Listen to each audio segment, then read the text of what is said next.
Before you pour your next cup of coffee, I want to share something with you that might quietly change your mornings, and possibly a great deal more than that. I am not going to ask you to give anything up. I am not recommending a supplement or selling a program. What I want to talk about is the cup of coffee that is probably already sitting in your kitchen, and one small detail about when and how you drink it that the science suggests makes an enormous difference to your blood sugar. I am Dr. Naira Stein.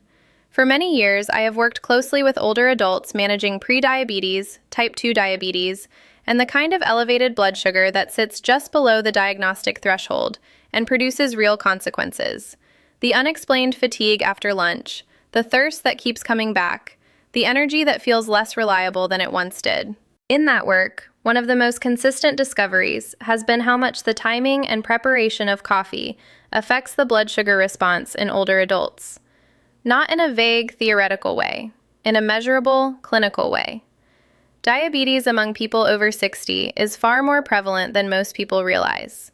Research consistently shows that rates of type 2 diabetes and impaired glucose regulation increase significantly with age, and a large proportion of older adults with elevated blood sugar either do not have a formal diagnosis or have one, but are uncertain what to do beyond taking their medication and waiting. If any part of that description resonates, stay with me, because the adjustment I want to describe costs nothing, and the evidence behind it is solid. Let me start with what is actually happening in your body when blood sugar becomes difficult to regulate. Picture your pancreas as a small, dedicated factory whose job is to produce insulin, the hormone that opens the doors of your cells so that glucose from food can enter and be used as energy. When you eat, glucose enters the bloodstream. The factory receives the signal, it produces insulin, and the cells absorb the glucose. The system works. The problem begins when the factory is asked to work at its absolute limit, day after day. When you eat foods that spike blood sugar rapidly and repeatedly, the cells gradually become less sensitive to insulin. The pancreas has to produce more and more insulin to achieve the same effect, and over time, this is how insulin resistance develops, the foundational process behind type 2 diabetes. The factory is not broken, it is exhausted. Now, where does coffee fit into this picture? Coffee is an extraordinarily complex drink from a biochemical standpoint. It contains hundreds of bioactive compounds, but two of them stand out in the research specifically for their effects on glucose metabolism. The first is chlorogenic acid. The second is trigonylene. Think of these two compounds as traffic controllers positioned in your small intestine. When coffee is present before or alongside a meal, chlorogenic acid and trigonylene slow the rate at which glucose from food enters the bloodstream. Instead of a rapid surge that demands an immediate and intense insulin response, the glucose arrives in a steady, controlled flow that the pancreas can manage without being pushed to its limit. The overall blood sugar response after the meal is lower and flatter.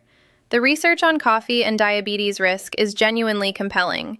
A study published in Diabetes Care that drew on data from more than 1 million people found that regular coffee consumption is associated with a significant reduction in the risk of developing type 2 diabetes, and the effect was dose-dependent, meaning the association strengthened with each additional cup per day up to a reasonable limit. In 2018, researchers from the Karolinska Institute in Sweden reviewed 30 separate studies covering nearly 1.2 million participants and confirmed that coffee consumption, both caffeinated and decaffeinated, is associated with approximately a 30% reduction in type 2 diabetes risk. The decaffeinated finding is particularly telling. It suggests that the benefit is not primarily from the caffeine, but from the bioactive compounds that coffee contains regardless of its caffeine content. But here is the point that almost never makes it into mainstream conversations about coffee and health. These documented benefits depend entirely on how you drink it. The wrong coffee at the wrong time in the wrong form can actively work against blood sugar control rather than supporting it. And this is what I observe in practice far too often. Let me tell you about a patient I will call Arthur. He was 72 years old, retired, a man of decades-long habits. He had been drinking coffee his entire adult life and arrived at my clinic quietly proud of it. His fasting glucose was 138. His HbA1c, the marker that reflects average blood sugar across the previous 3 months, was 7.1%, above the range we aim for. He told me he was doing everything right. Coffee every day, walking 3 times a week. So I asked him to walk me through his coffee routine in detail. That conversation told me everything I needed to know. Every morning, the moment he woke up and before eating anything, he drank a large cup of strong black coffee. In the mid-afternoon, he had another cup alongside a sweet biscuit, and sometimes a third cup in the early evening, because he had always found it helped him settle for the night. 3 specific habits, each one undermining his blood sugar in a different way. Let me explain why. The first mistake, drinking coffee on an empty stomach as the very first thing in the morning, is the most common and the most damaging. When you wake up after a night of sleep, your cortisol is already elevated. Cortisol is your body's primary morning stress hormone, and one of its functions is to signal the liver to release glucose into the bloodstream so you have energy to begin the day. This is a normal and healthy survival mechanism. The problem is that caffeine amplifies this effect. It further stimulates the adrenal glands, promotes the release of adrenaline, and the liver responds by releasing an additional surge of glucose. And all of this is happening before you have eaten a single bite of food. The result is a blood sugar rise of 20 to 40 milligrams per deciliter in the early morning, driven not by anything you have eaten, but by the interaction between your stress hormones and the caffeine. A study published in the British Journal of Nutrition confirmed this effect specifically. Drinking black coffee on an empty stomach after overnight sleep can significantly elevate morning blood glucose levels. For anyone already managing borderline or elevated blood sugar, this is a meaningful and entirely avoidable problem.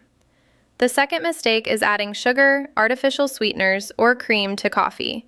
A spoonful of sugar dissolved in coffee causes an immediate blood sugar spike and simultaneously cancels out the protective slowing effect of the chlorogenic acid. You are consuming the compound that blunts the glucose response and the glucose trigger in the same sip, and the glucose trigger wins.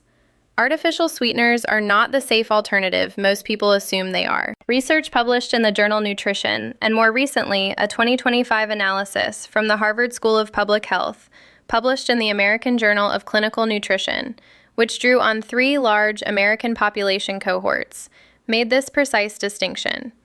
Plain black coffee was associated with a 10% reduction in diabetes risk per additional daily cup. Coffee consumed with added sugar showed that protective association significantly reduced. The sweetener is not neutral, it matters. The third mistake is drinking coffee in the late afternoon or evening. Caffeine has a half-life in the body of approximately 5 to 6 hours. This means that a cup of coffee at 3 in the afternoon still has half of its caffeine active in your bloodstream at 8 or 9 in the evening. This sustained caffeine keeps cortisol levels elevated into the night, and cortisol at night interferes with the quality of deep sleep. The reason this is particularly relevant to blood sugar is that a significant part of the body's glucose regulation and insulin sensitivity is restored during quality sleep. Poor sleep disrupts this process. Chronically poor sleep contributes directly to worsening insulin resistance. The evening coffee habit creates a cycle in which blood sugar becomes harder to manage, not because of anything eaten, but because the conditions for good metabolic repair during sleep are being quietly undermined. When I explained all 3 of these mechanisms to Arthur and we restructured his coffee routine together, the results measured themselves. Over 8 weeks, without changing his medication, without a radical dietary overhaul, without adding an exercise program beyond his existing walks, his fasting glucose dropped from 138 to 112. His HbA1c moved from 7.1% to 6.6%, a meaningful clinical improvement produced by adjusting the timing, preparation, and pairing of a cup of coffee he was already drinking every day. Let me now describe exactly how to drink coffee in the way that the evidence most consistently supports for blood sugar management. The first moment, at breakfast, but not as the very first thing. When you wake up, begin with a glass of water. Wait between 30 and 60 minutes. Then eat something that contains protein before you drink your coffee. Scrambled eggs, a piece of hard cheese, plain unsweetened yogurt, or any protein source that is convenient for you. Only after that protein foundation, drink your coffee. Plain. No sugar, no sweetener, no flavored cream. Why does the protein first matter? Because protein buffers the cortisol response to caffeine. It provides amino acids that the liver uses efficiently, and it reduces the blood sugar spike that would otherwise result from caffeine hitting a fasting body first thing in the morning. Research published in the Journal of Clinical Endocrinology showed that consuming protein before caffeine and carbohydrates reduces the post-meal glucose elevation that would otherwise follow. If you want to add one further enhancement, stir half a teaspoon of ground cinnamon into your morning coffee. Cinnamon contains compounds that partially mimic the action of insulin, supporting the cell's ability to absorb glucose. A review published in the journal Nutrients found that regular cinnamon consumption can contribute to a modest reduction in fasting glucose levels. It is not a medication, but it is a genuine supporting habit that asks nothing of you beyond a small addition to a cup you are already making. The second moment, coffee before your main meal. Approximately 20 to 30 minutes before lunch, drink a small cup of plain black coffee. This positions the chlorogenic acid and trigonylene in your digestive system right before glucose from the meal begins arriving. They can act as the traffic controllers I described earlier, slowing the absorption of sugar from your food and flattening the post-meal blood sugar curve. A study conducted by researchers at Brigham and Women's Hospital, affiliated with Harvard Medical School, and published in Diabetes Care, found that coffee's bioactive compounds, particularly chlorogenic acid and trigonylene, significantly reduced glucose and insulin concentrations in the first 15 minutes after carbohydrate consumption compared to placebo. This is a real, measurable, reproducible effect, and it costs nothing. The third moment, after physical activity.